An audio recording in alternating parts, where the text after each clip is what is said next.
Hello, everyone. Thank you for joining us in this session of Spokane Public Schools Keep Learning series for mathematics.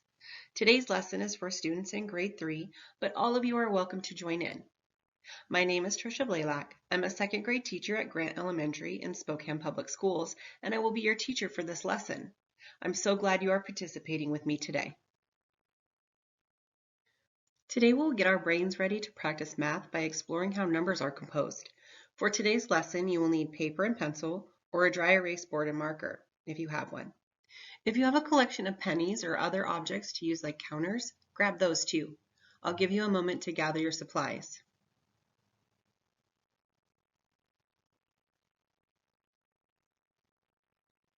Let's get started. Let's get our brains ready for math. Look closely at this image of coins. Which one do you think doesn't belong? Why do you think that? Did you think the nickel doesn't belong? Good thinking. This is the only silver coin pictured. What about this one? Nice work, mathematician. The value of 1 penny is 1 cent. The rest are worth 5 cents. Last one. Did you choose this set of pennies? These are the only coins that are not showing heads.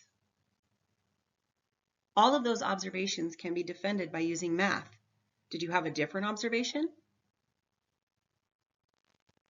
Let's try another one. Which number doesn't belong? Think about how you would defend your answer mathematically. Did you say the 9 doesn't belong since it's the only single-digit number? Maybe you said the 123 doesn't belong since it's more than 100. Did you notice that the 36 is the only even number? All of these are great mathematical noticings. Another thought I had was that the 123 doesn't belong because it's the only number not divisible by 9. That means we can't make 123 by using groups of 9 like we can with the other numbers. 9 equals one group of 9. 36 is the same as 4 groups of 9, and 99 equals 11 groups of 9. But 123 can't be made with 9s.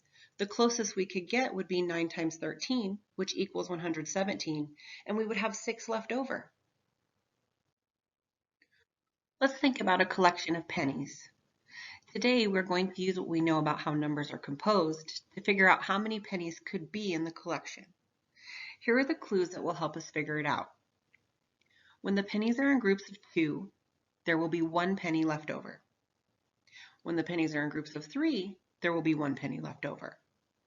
When the pennies are in groups of 5, there will be 1 penny left over. And when the pennies are in groups of 6, there will also be 1 penny left over. But when the pennies are in groups of 7, there will be no pennies left over. To start thinking about this question, I'm going to work with one clue at a time. The first clue says, when the pennies are in groups of 2, there is 1 penny left over. That tells me that the number of pennies has to be odd. I'm going to cross off all the even numbers in the 100 chart to help me keep track. The second clue says when the pennies are in groups of 3, there is 1 penny left over. What would you do to record your thinking? Now let's cross out any number that's a multiple of 3. That means any number that we land on when we skip count by 3s. So 3, 6, 9, and so on. We know that the number cannot be a multiple of 3 because it says that when it's in groups of 3, there's a penny left over. The third clue says when the pennies are in groups of 5, there is 1 penny left over. So we'll cross off all the multiples of 5. Our fourth clue says when the pennies are in groups of 6, there is 1 penny left over. So I know it can't be a multiple of 6, because if it was a multiple of 6, I would have none left over if they were in groups of 6. I also know that all the multiples of 6 are already crossed off on our chart, since all multiples of 6 are also multiples of 3. But we're getting closer to our solution. Our last clue says, when the pennies are in groups of 7, there are 0 pennies left over. That means our number has to be a multiple of 7. Look at the numbers we have left on the chart. What are some numbers that cannot be the correct answer? Well, I know right away that 1 cannot be our answer. And after doing some work with multiples of 7, I know that that leaves us now with only 4 possible answers left that are less than 100. Let's take a look at our first possible solution, 7. If I put the pennies into groups of 2, I have 1 left over. If I put the pennies into groups of 3, I have 1 left over. But if I put them into groups of 5, I have 2 left over. That means we can't have 7 pennies. The next possible solution is 49. So here I have 49 pennies. When I circle them into groups of 2, I have 1 left over. So that meets our first requirement. When I circle groups of 3, I have 1 left over. So it's looking good. But when I circle groups of 5, I have 4 left over. So it can't be 49. Let's try the next one. All right, our next possible solution is 77. Here are 77 pennies. When I circle groups of 2, I have 1 left over. But when I circle groups of 3, I have 2 left over, so it can't be 77. Our last possible solution below 100 is 91. When I circle groups of 2 pennies, I have 1 penny left over. When I circle groups of 3, I have 1 left over. So far, so good. When we circle groups of 5, we have 1 left over. I think we're getting close. And when we make groups of 6, there's only 1 penny left over. So we did it. Our collection could have 91 pennies. Here's a challenge for you. Keep thinking about this collection of pennies. What would be the next number that would also work in this solution? How many solutions can you find? Remember, our clues were when pennies are in groups of 2, 3, 5, or 6, they will have 1 penny left over. When the pennies are in groups of 7, there will be no extra pennies. Want another challenge? What would be a possible solution if we added a rule? Try this. When the pennies are in groups of 2, 3, 4, 5, and 6, there's 1 penny left over. There will still be 0 pennies left over when the pennies are in groups of 7. Use your counting tools or your own pennies to help you. Thanks for all your hard math thinking today. Share your solutions with your teacher. I'm sure they would love to see all the great math work you are doing from home. Thank you for joining us in this session of Spokane Public Schools Keep Learning series for mathematics. If you didn't see our previous lessons, you are welcome to go on the KSPS website.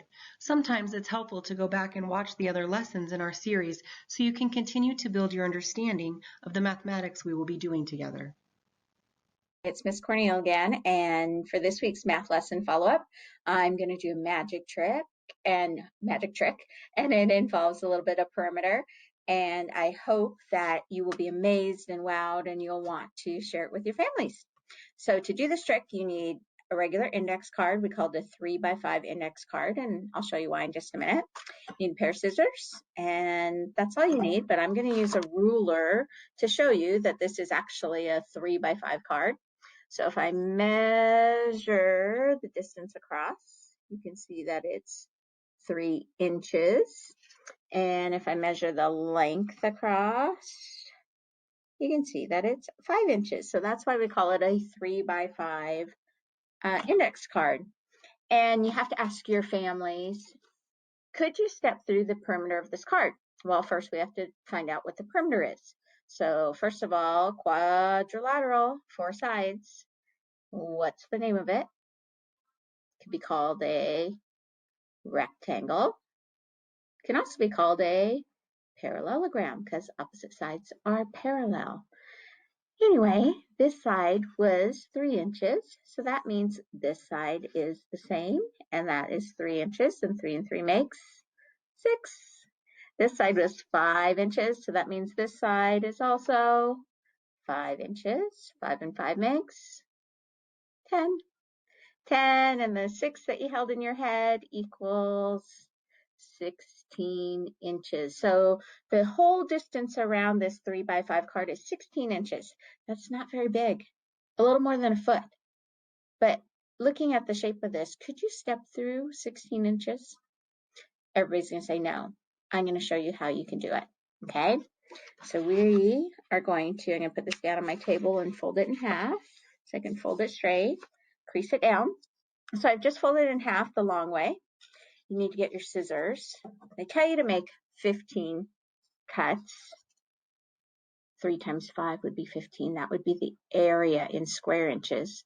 You're going to start on the folded side, and you're going to make a skinny cut on one end and not go quite to the end. You don't want to cut it all the way through.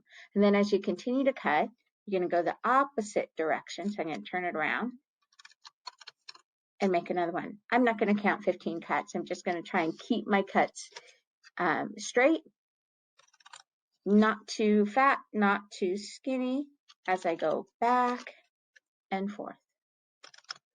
So I hope as you watched Miss Shadow's video this week, you learned and remembered how to do perimeter of some regular and irregular shapes. And then maybe if you didn't do this, you could go around your house and measure some things in your house, like a book or a tabletop or maybe a door frame or a window, and measure those shapes around the edges and see what the perimeter would be, like she showed you with those pictures of the trim or the molding of the edge of your rooms in your house. And you could find the perimeter of different objects. Okay, I'm almost done. So you have to remember to keep them about spaced evenly and don't go to the edge, and keep going back and forth. And then I'm going to make this one my last one, even though it's a little bit fatter. Okay, so I've cut it back and forth. Then what you have to do is you have to open it back to the original. I'm going to put this down for a second. Back to the original index card. They kind of stick together. This part's a little tricky. And there we go. There's my 3x5 index card, but it has all the cuts in it, but it's not falling apart. Now, what you have to do is very carefully, you go to the end, and this one here, you don't cut, and this one here, you don't cut. But other than that, you cut right on that crease where you folded it. So I'm going to stick my scissors inside of there, cut along this midpoint. And I bet some of you are making a prediction of what's going to happen. And remember, the trick was, can I step through that 3x5 index card with a perimeter of 16 inches? Of course, hopefully your family said, no way. But now that I've cut that in the middle, you see that, and I have those two ends still together, I'm going to open this up. Watch it. Now I have increased that perimeter. And let's see if, I don't know if you can see me. And this might work better if you're a kid rather than an adult like Mrs. Cornell. But I am stepping through my index card. And look, I can wear it like a belt.